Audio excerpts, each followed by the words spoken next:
Yep. Yes. Okay. Bas is just pointing out to me that this ideal is a very nice ideal, and Sullivan does that too. He says this is a prime ideal, and it's also a radical, and it's also so-called binomial, because all the equations here are called binomials equations, because they are consisting of two monomials. So nothing to do with binomial distribution, but just two monomials. And probably it's also a toric ideal or whatever that is, but well, probably not, but some of them are. Now, so the theme of the chapter is that he uses the theory of not prime decompositions, but primary decompositions to show that this ideal can be written as or ideals like this. Sorry, I should say. He takes some family of conditional independence statements. He makes an ideal like this, and he uses the general theory to show that it's an let me think, intersection or union, intersection of rather nice ideals. That's the prime or primary decomposition, depending on what you're dealing with. That means that the variety here is a union of nice things. And in some examples he shows that and for statisticians and probabilists that's sort of a nuisance, because if this is a union of several things, it means that the assumptions I've made here imply this is true, or this is true, or this is true. And those are different sort of sets of assumptions, and they may intersect. So we get sort of unpleasant things like this with points of singularity. That causes a lot of trouble. But in some examples he shows taking the intersection with a simplex actually destroys a number of components, and you only get nice components left. Or the components that are left are all subsets of one of the other nice components. So this sort of clears up some of the mess which this produces. So I think of shotguns and produce a hell of a mess, but when you can, sometimes this cleans it up afterwards. Now, having said this, I can tell you exactly what the conditional independence model for three random variables is, and it's so there's just one conditional independence statement here, but the corresponding ideal is P x y z P x prime y prime z minus P x y prime same z P x prime y z for x and x prime, curly x, y, and y prime in curly y, and z in curly z.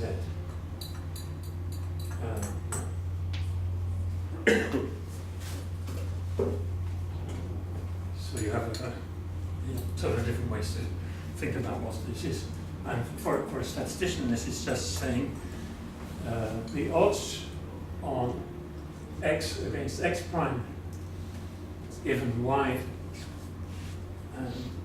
and z do not depend on z. So it's saying the conditional distribution of x given y and z does not depend on z. Sorry, conditional distribution, no. Conditional distribution of x given y and z does not depend on y. Okay, but again, so this is okay. Yeah. And then we go one step more complicated. Now suppose we've got in random variables, where x equals x1 up to xm, and we consider disjoint A, B, and C subsets of M, which is the numbers from 1 up to M. And these are again discrete properties. Well, we can talk about the X subscript A means the collection of random variables xi with I and A, and we can define xa is independent of xb given xc in the same way we defined conditional. It's the same definition again, and we can make an ideal out of it.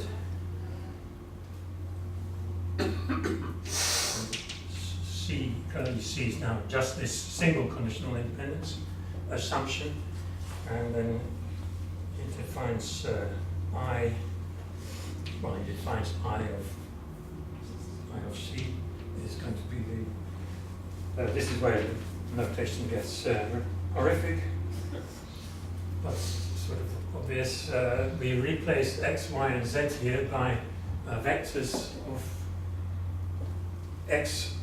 X is replaced by an X subscript capital A, which means the vector of X, I, and A. I don't really mean vector, I just mean list. Yeah.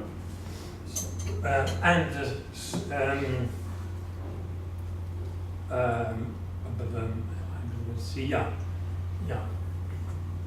Oh, but there's also the remaining variables, so we mustn't forget them. I mean, we can't forget them. We're not going to forget them. So I'll just write them at the beginning, and you can guess the rest. XA, XB, XC. Now I'm going to write plus, which means adding over all possible X capital D, where D equals everything minus A, U, B, U, C. So this is a subscript plus. If you were taking And my means class, I would ask you to remove the braces. Right? Which? Yeah, well, No, with the A union, B union, C, because oh yeah. Sorry, I shouldn't do that now. you can put parentheses. I can put parentheses, yes. Absolutely. Yeah. And then we have P X A prime X B prime X C. So this is times, yeah? Okay, this one times this one, and then comma that plus again, and then.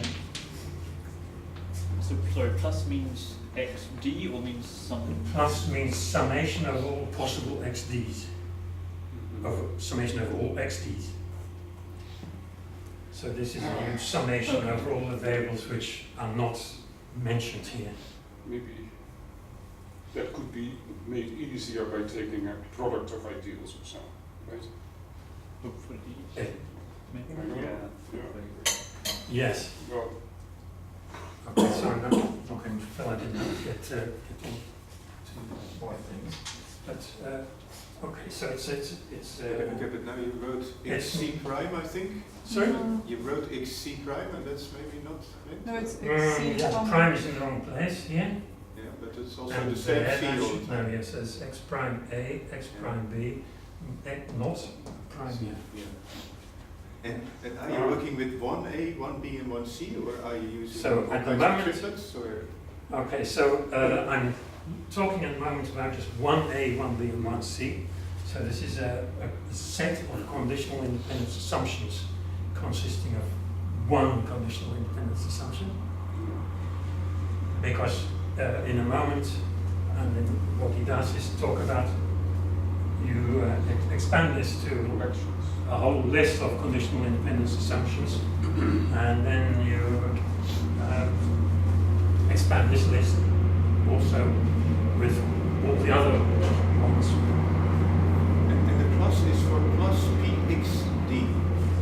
plus means addition over all possible xd's.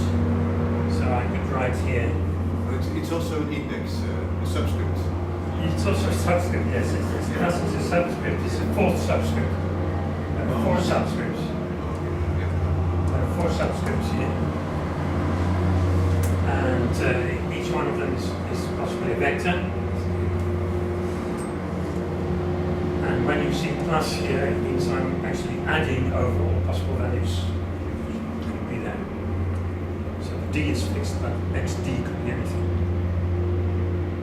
And so if I add, so is that thing the marginal now of x, a, x, b, x? Yeah, so this is actually the marginal. Marginalizing out d. Yeah, so we just margin out d everywhere. Yeah. Well, in 4 places, we margin out d.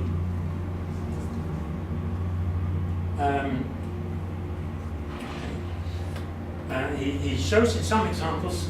So this is one possible way to parameterize the probability distributions on the whole space.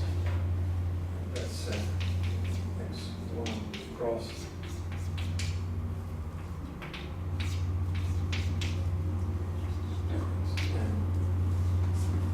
By the way, sorry, that's the space we're talking about. And the number of elements is equals R1 times R2 times Rn. So Ri is the number of elements. So altogether we have product from I goes from 1 to n Ri probabilities. And they are the variables of these polynomials. So n is large, and it's an awful lot of variables. And many of them are being adding out all the variables we're not interested in at the time. And for some applications, other parameterizations are more useful. And I think also something to do with projective, switching to a projective space or something. Yeah, well, in your simpler example, it was homogeneous polynomials, right? Yes. The equations are well up to this fact that you take the sum equal to 1 later. Yeah. That's an annoying thing. Anyway, so there are papers which start off by saying we investigated this conditional independence assumption by doing lots of computer algebra experiments. So presumably they do their computer algebra experiments with n equals 4 and R1 equals R2 up to R4 equals 2 or something like that. And then you can do computer algebra and you can find sometimes they found interesting results which can inspire you to generalize. To arbitrary RIs. Yes, to general arbitrary numbers. Yeah. Or various things. Okay. So probably vague question, but like for things that people in sort of practical applications, how big do these? Like if you wanted to actually this to be useful for something, how big would these sets need to be? Well, computer scientists calling themselves knowledge engineers collect data sets of thousands of variables on jumbo jets or hospital patients and look at all the conditional independencies between those variables. So it seems that the computer helps you to get ideas, but you have to prove a theorem about arbitrary sizes later. Yeah. And I guess also a lot of these things, the variables would not be discrete at that point, right? They wouldn't be taking values in some finite set. They'd be taking. Yeah, so I mean, for computer scientists, they always are. For statisticians, they always not, or usually not. And there's the question whether you actually know in advance what the ranges of your variables are. I mean, you may think there are only 2 sexes, but when you go out to collect the data, you actually find there's some more which you didn't know about before. But every continuous thing can be approximated by finite ones, right? You could divide your real number or a big interval and Yes, for some purposes, but it's, yeah. yeah, Is thousands not an exaggeration? hundreds. Well, Are people doing multi-omics? well, if you do genetics or something, Yeah. maybe, yeah. But it's not going to lead to anything. If you, No, it's not going to lead to anything, I don't think so. You're going to have People- some model and you have thousands of variables and it leads so many cases. People doing big data in psychiatry and in medicine and so on are going to be getting extraordinarily enormous numbers of variables, and then they're going to be doing data science in order to find interesting relations between those variables, and they'll have maybe 1,000 patients if they're lucky. Yeah, but if you want to have variables, you need some automatic way of registering, and then you're thinking of doing images and then counting pixels or something, and, or genes, and then Yeah. put it in the machine. And Well, some of the variables are going to be all your tweets on Twitter, right, and your Facebook, everything you said on Facebook. Very interesting for a psychiatrist. Yeah, so Twitter, and then what would be the variables? All the words, all the different. So the data will be enormous amounts of text or Yeah, but Text you and still have to pictures. think of variables a bit. yeah. So Bits I don't know things, what you would- that's horrible. letters. Bits. Yes. Have we You don't Yeah, treat 20. text different from images, right? Everything the same. Anyway, let me get on because I want to tell you some interesting things. Okay. Blah, blah, blah, blah, blah. Yes. So now I'm going to talk briefly about multivariate normal.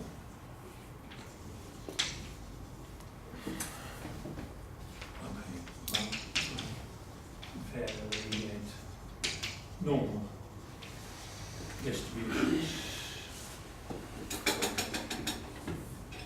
Or multivariate Gaussian vectors, and we talk only about the non-degenerate case. Non-degenerate. Oh, I'm sorry.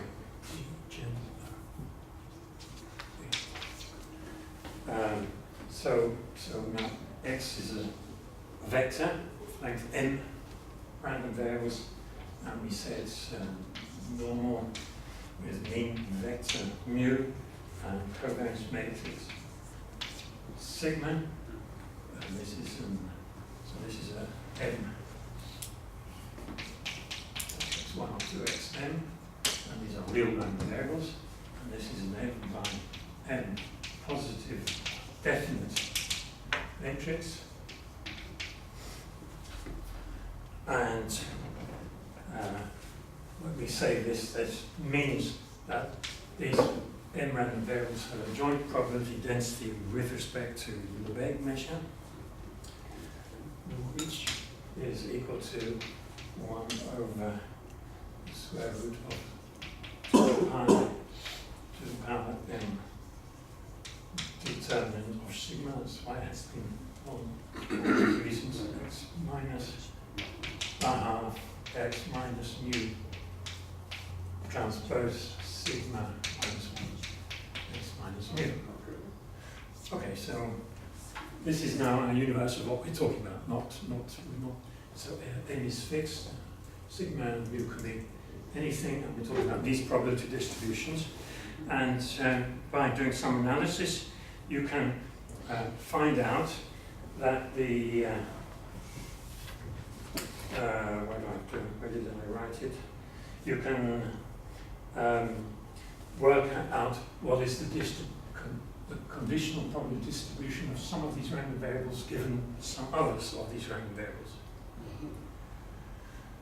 And you can also check that, say, x1 and x2 are independent if and only if sigma 1, 2 equals 0. So, more generally, xa turns out to be independent of xb if and only if sigma a b equals 0. So I'm partitioning this matrix sigma according to blocks of blocks of indices. Something very, very, very, very special. Well, you can always diagonalize this sigma, right? On a Yes. orthonormal basis. And Yeah. you can- Yeah, so okay, so I want to summarize here some sort of routine algebra. You can also look and ask the question, how can I see if XA is independent of XB given XC? Where A, B and C are disjoint, or possibly allowed to be empty. The union can be smaller than the set of variables. A, B, C disjoint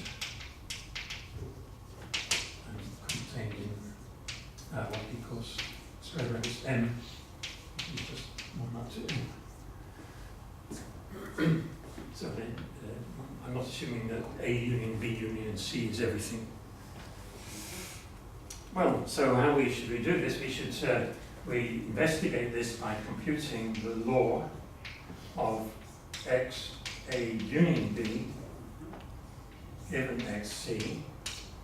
And we investigate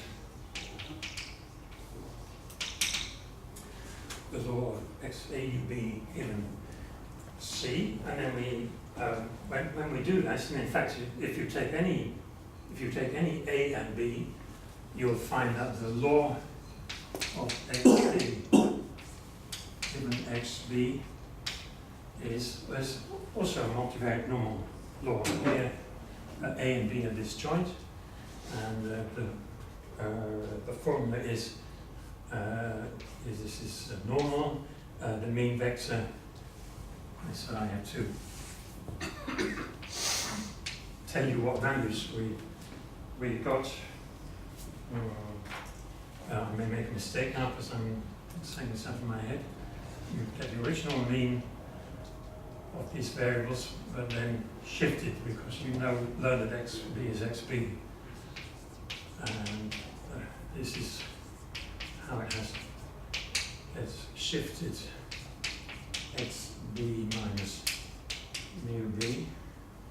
That's what the mean has become. And the covariance matrix has become sigma AA minus sigma AB sigma BB to minus 1 sigma BA. Okay. This is a question of doing some algebra and seeing that the PX can be factored into the margin as the conditional densities. So there's some linear algebra going on here. And okay, this also means we can just write down what is the law of X A and B given XC equals XC. Then we get AB here, and here we have AB given A and B, sigma AUB union C, and here's sigma CC to the minus 1, etc. So we can knowing this, it's easy to investigate the law of XAUB given C and find out when XA and XB independent given XC. And the answer is, to cut a long story short, XA is independent of XB given XC, where A, B and C are disjoint, if and only if sigma A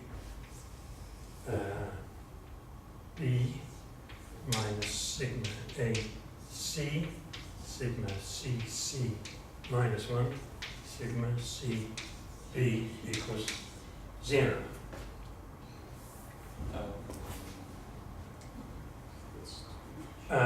Sigma is non-singular, so this CC block of it has to be non-singular too.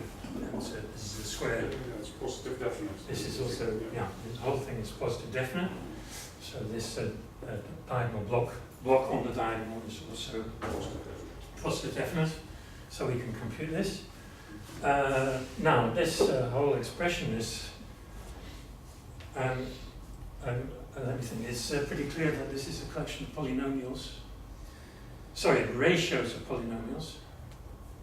This one part is a ratio of polynomials in the elements Coefficients. of in the elements of a matrix sigma.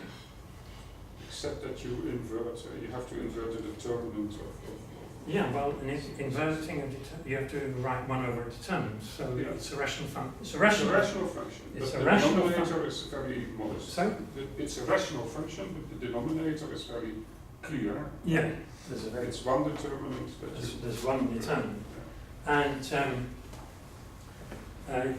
this matrix here is called the Schur complement of sigma. There's some things I hadn't learned either in statistics or in linear algebra 45 years ago, so my excuse is not that I forgot them, but even worse, I never had them and I got to be a professor in statistics. But it turns out sort of something a little bit nicer turns out to be true. XA is independent of XB given XC if and only if the rank of this matrix, sigma A union C, comma B union C, equals the number of elements in C. I.e., and that's true, all R plus 1 by R plus 1 minus of sigma A U C comma B U C are 0. And R is here then the number of elements of Yeah. C. Yeah, R is given number of elements of C. So this sigma A U C B U C has got the number of blocks.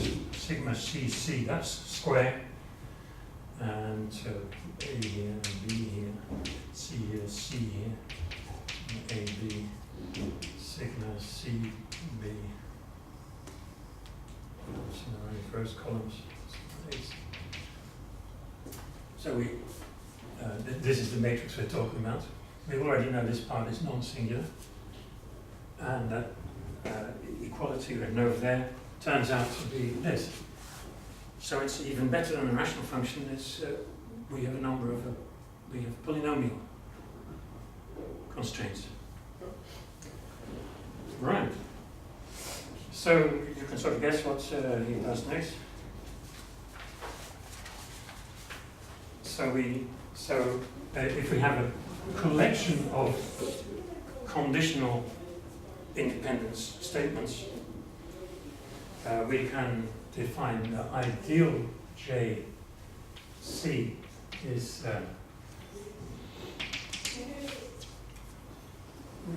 we write a list of lists of all the R plus 1 by R plus 1 minus of all the matrices which we have to in order to cover all the conditional independences in here. And then the model we get from this is the multivariate normal model assuming such and such conditional independences equals the variety which you get from this ideal. But now he says over R, don't ask me why, and then you intersect it with the positive definite M by M matrices. So I'm going to do two tiny examples. One reason maybe to put an R there Yeah. is that you can then use that the C was positive, the sigma CC is positive definite, therefore its determinant is non-zero, right? Yes. If you, Yeah, so how can you use that? Well, you know better what you get if you put R there. yeah. Because when you take these equations with your R plus 1 by R plus 1 minus, you're only guaranteeing that the rank is at most R. Yeah. And if you put real numbers there, you know it's going to be exactly R, I think, Yeah. because of some extra Yes. knowledge. Okay, so anyway, this is what sort of people do, and then go and write papers about this model. Why did we replace the simplex with a PD? Like, Yes, PD means positive definite. but why? I mean, that doesn't, maybe that doesn't look very much like a simplex, but it has a very No. similar notation. Is this just a coincidence, do you think? Or, I mean, they're both called MC, and C is the same kind of. Oh yeah, well, M stands for model, Mhm. and C is the list of assumptions which you want to make about the joint probability distributions. So this is Oh, so somehow this is parameterizing all the distributions with those independence properties in both cases. yes. Ah, So okay. here we're talking about parametrizing all multivariate Gaussian distributions with these conditional independence properties, and before we were talking about parametrizing all discrete, joint discrete distributions with these conditional independence properties. That's what we're trying to do, and find a nice parameterization and find out what are the implications, possible hidden implications of our assumptions. So that we do two tiny examples.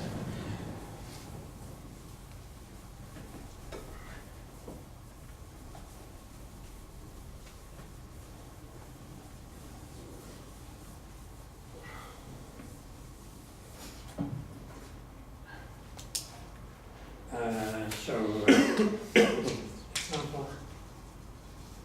Now we're going to take m equals 3, and multivariate Gaussian, but I've just got 3 Gaussian random variables.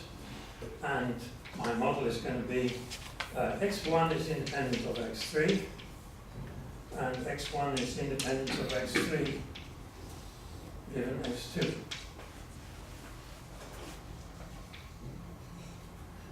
So making two conditional dependence assumptions. Now the corresponding J, C is, so x1 is independent of x3 if and only if sigma 1, 3 equals 0. But let me see, Yeah. the variables we have is 3 for the mu, and Yeah. 9, well, it's symmetric, right? We've got So a it's symmetric 6 for 3 the, by 3 it matrix. is 6, I think. Yeah. 6 variables for the matrix, Yeah. and 3 for the mu. Yeah. mu is irrelevant for the Yeah, yeah, Yes. okay, good. So, Then- so then it's on basically 6 variables. Yeah, we've got 6 variables. And Right. do we really want 1, 3 and 1, 3, 2? Like, isn't there? Can't we just cross one of those out and get the same thing, or is that what we're about to say? Is these Well, we're going to find out what we're going to get. okay, sorry. I don't know yet. Now the other, this condition says the conditional covariance between x1 and x3 given x2 equals 0. So that says that that matrix, so the sigma 1, 3 minus sigma 1, 2, sigma 2, 2 minus 1, sigma 2, 3. This is 0. But sigma 2, 2 is a 1 by 1 matrix. And moreover, sigma 2, 2 is not 0, because sigma is a positive definite matrix. So the other condition is sigma 1, 3, sigma 2, 2 minus sigma 1, 2, sigma 3, 2, I guess. Yeah, 1, 2, yeah, so I should write 2, 3, but they're the It's same. symmetric. It's symmetric, yes. So this is our JC. So let's find out what that ideal is. Sigma. So sigma 1, 3 equals 0, and sigma 1, 3, sigma 2, 2 minus sigma 1, 2, sigma 2, 3 equals 0. So this is 0 anyway. So sigma 1, 2, sigma 2, 3 equals 0. So it's sigma 1, 3 equals 0 and sigma 1, 2 equals 0, or sigma 1, 3 equals 0 and sigma 2, 3 equals 0, which says x1 is independent of x2 and x3, or x3 is independent of x1 and x2.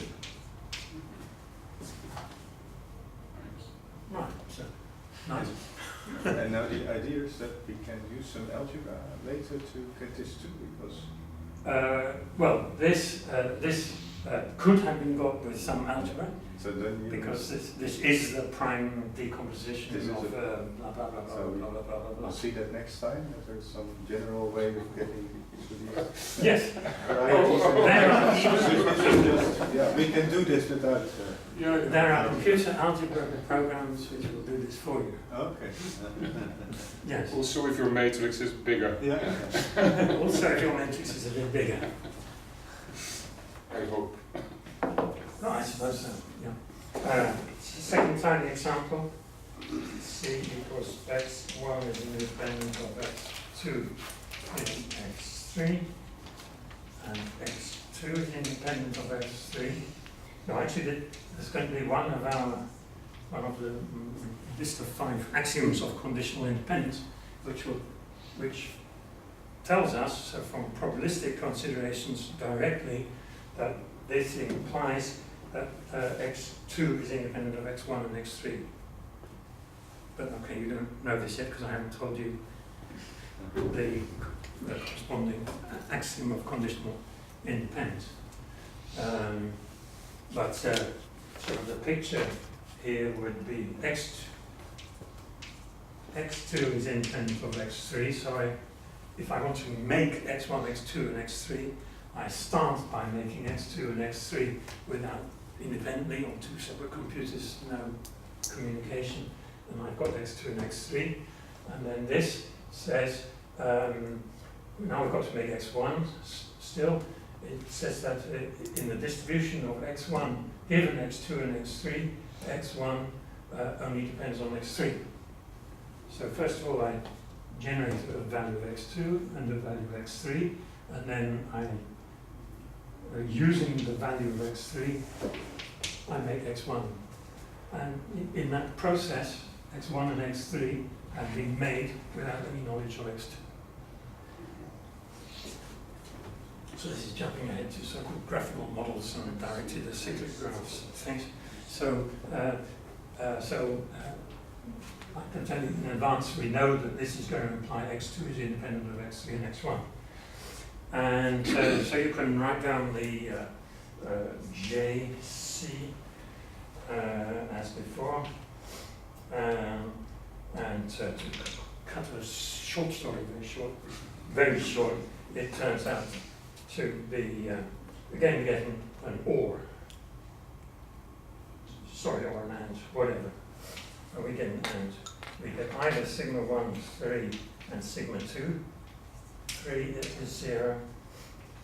Yes, I get an intersection at the level of ideals, so I get a union at the level of varieties. Or sigma 3. No, sorry, and.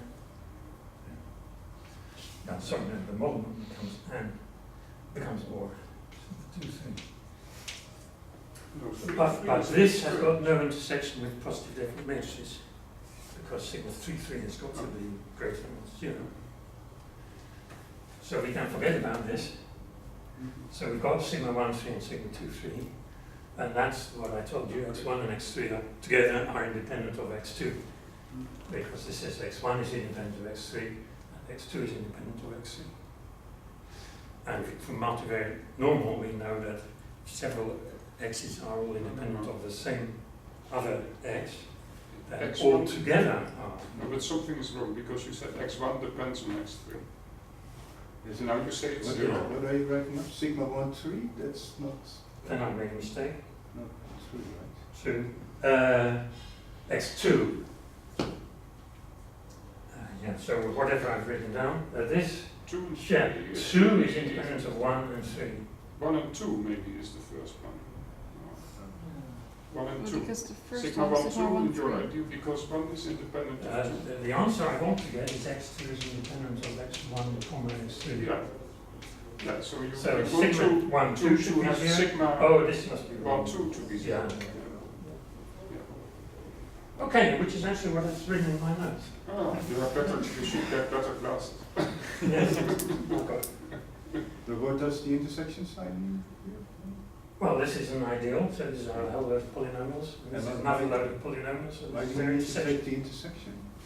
Well, that just turns out to be the case, so Oh, it is. do the algebra and Oh, okay, so you first write up the equations, Yes. and then Yeah. you think, Study okay, it. that is actually the intersection of Yeah. these yeah, you just think, you just look at the form of the equations you got. Somewhere 1, 3, 6, 2, 3, It's a 9. general thing that you can always write Yeah. as intersections of Yes, so there's a general simpler things. theory and saying it that is can going to help. always be written as an intersection of Yeah. nice things, of nice things with small numbers of generators, I suppose, I guess. And if you're lucky, it will turn out that some of them are irrelevant. If you're unlucky, it will turn out they're all relevant, and then it's quite a mess. As I will show you an example. Okay, so yeah. Okay. Yeah, sorry. I won't do anything more with Monterey novels. No, but I'd like to tell you something that I'm absolutely conditional independence.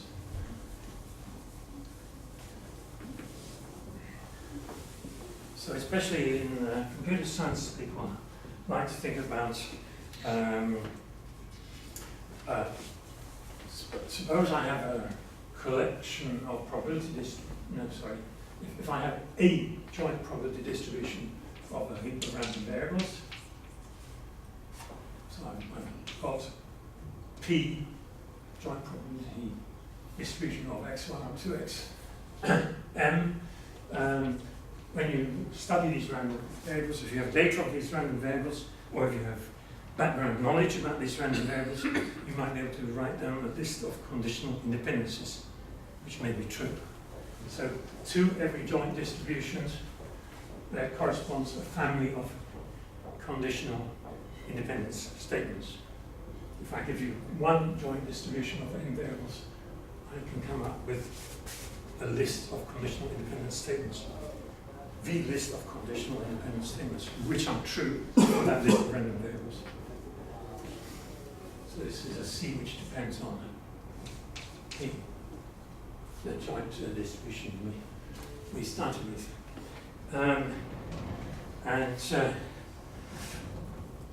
People noticed a long time ago that these collections which you get there always satisfy, are always closed under a number of rules. I'm just write them down. I'm not going to do the proofs. For instance, x a independent of x b given x c implies, I've already told you this one, x a given x c, that's called symmetry. That's a number one in the list. I've already mentioned it, there. So this list of conditional independencies, if it has A independent of B given C, then it will always also contain B independent of A given C. And then there's the second one called decomposition.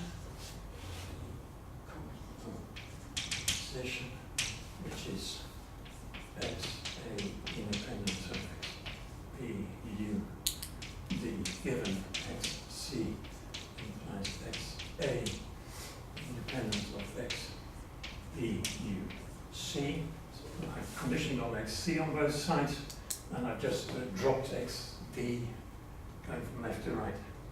So I already mentioned this one. It's trivial, but it has to be there as well. I mean, it's an implication. Is it really what you want? You still want a condition or something on the statement? That's what the decomposition actually is. But doesn't that imply that XA is independent of XC now also? And that's kind of true. Oh, there's something wrong. Yeah. Maybe What I meant to do, dependent symbol. what I meant to do is, what did I mean to do? Probably drop D, but keep XC there. Yeah, that's a bit trivial, isn't it? It's, yeah, it's true. No, I wanted, I Just as already trivial told as you the this. first one, so Yeah, they're trivial. give us something interesting. Those two are trivial. Now I'll give you something interesting. Three. X. I'll give you three things which are interesting. X, E, U, D, given X, C. So that's actually the same beginning there, but the conclusion is going to be different. X, A, independent of X, B, given X, C, U, D. Okay, that's interesting and true. There's XC on each side, so you could forget about XC altogether and try to prove XA independent of XB, U, D implies XA is independent of XB given XB, which is true by very elementary considerations. So, but I will skip the proof now, because I want to say some more important things. This is called weak union. These names are ghastly, because at least I cannot remember them. Symmetry I can remember, but after that I can't remember them. And that means this suggests there's also something called strong union, and no doubt there is. And then there's something called contraction.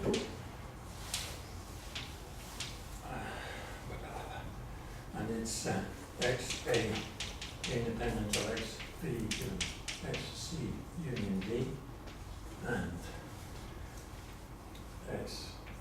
XA independent of XD given XC implies XA independent of XB UD given XC.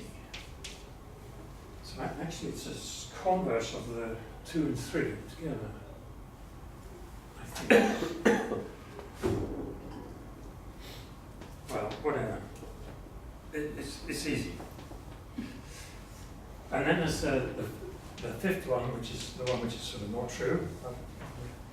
X in the XA, sorry, and it's called intersection.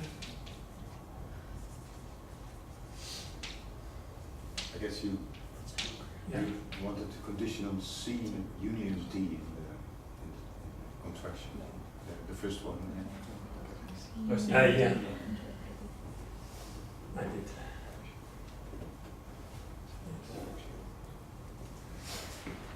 And then there's something called the intersection. Actually, X is independent of X. Oh yeah, I did before, yes. What was it? It's A independent of the XC union D, and XA independent of XC given XB union D implies XA is independent of XB and XC. No, it's XB union C. BUC, yeah, given XB. Okay, this is certainly true if, when, if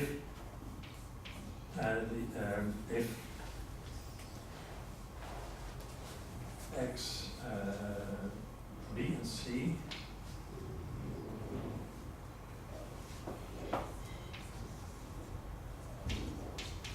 positive, I mean strictly positive joint density given XD. Why do we mean given XD equals little xd for all xd? So, under a strict positivity assumption, it's true, and without that strict positivity assumption, it need not be true. Okay. Now I have like 3 minutes.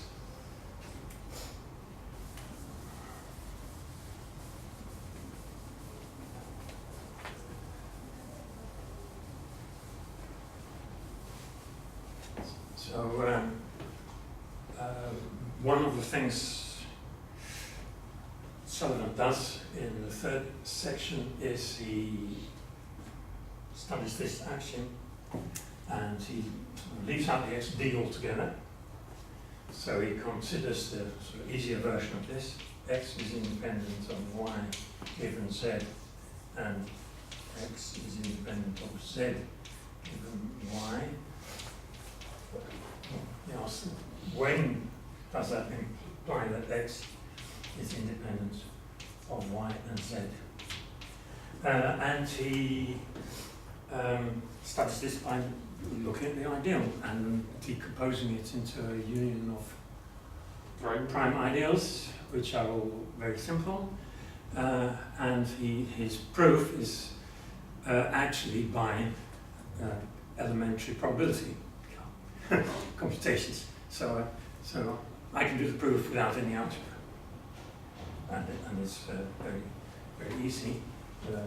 Let me sort of give you an idea of what is going on in the discrete case.